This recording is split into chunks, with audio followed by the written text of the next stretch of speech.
Hello, viewers.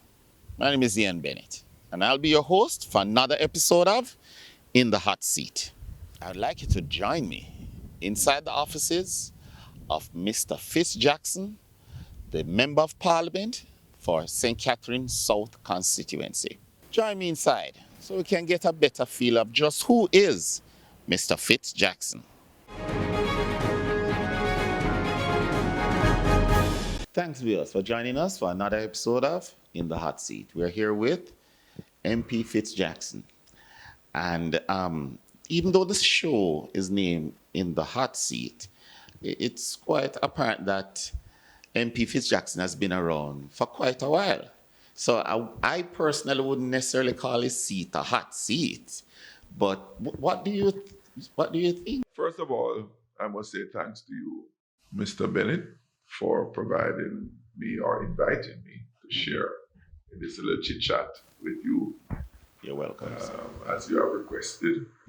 And I guess it will give an opportunity for persons to know that I'm a human being too, and not just a quote unquote politician. You said your program is in the hot seat. I don't consider it really hot.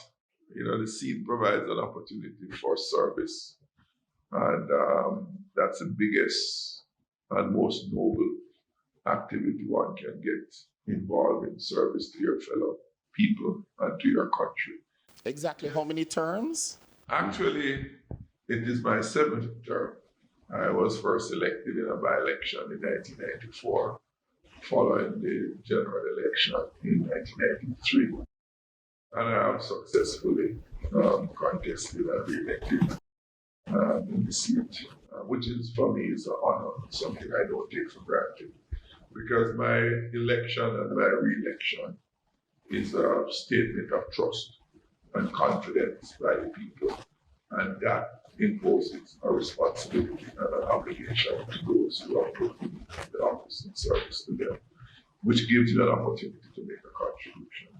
So, the issues might be hot, and yes, they are hot issues because they impact on people's lives. In the constituency that I represent, and nationally in the parliament that I serve, and of course in the past I have served in the public ministries as Minister of State.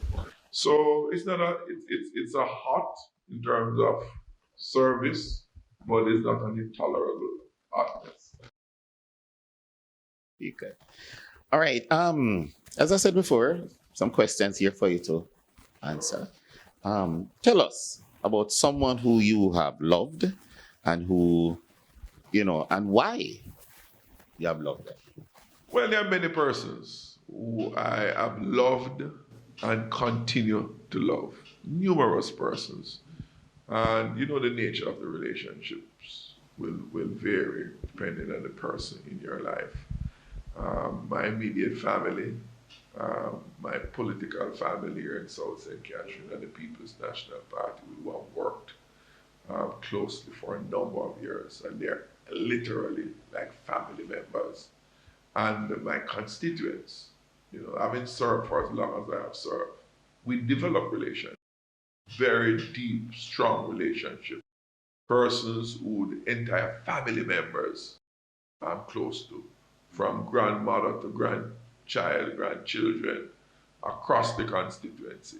One of the pleasurable things for me is some of the children who I know from primary school are now adults and working in the government service with me. And I feel honored because I've some way I've influenced and encouraged, provided support for them through that journey and to see them living a fulfilling life.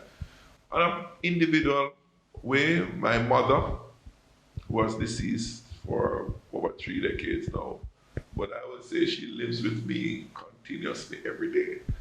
I think that's a singular person that has been most impacted on my life in many different ways, in terms of respect for others, appreciation of others, my mother's humility, my mother's kindness, my mother's entrepreneurial disposition, and the one who really kept the family together. She was the one who provided the loving tenderness which we experience as children.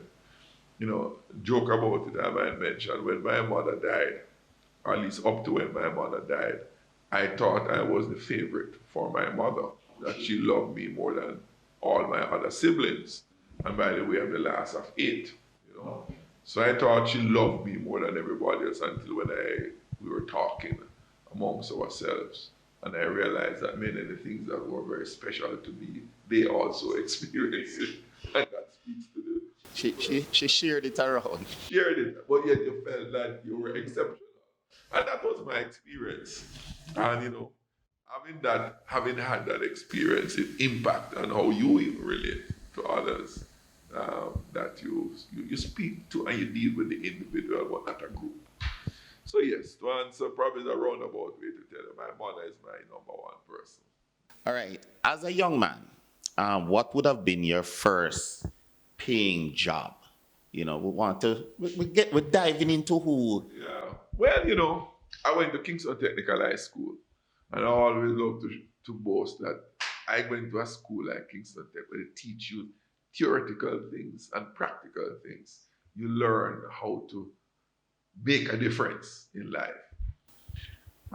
So I majored in building engineering, which is civil. So, you know, when I was in my senior years, you know, I would do a little hustling, like painting. So that was like a side thing. But in terms of being employed, I think I think it was my summer employment. You know, I worked a couple summers during my last 2 years in high school. So I got a paycheck. Those were my first. Hi viewers, my name is Ian Bennett and I am the host of In the Hot Seat. If you like the video you just saw and would like to see more of the same type of video, please click the subscribe button and the like button as we produce videos every Wednesday. Thank you.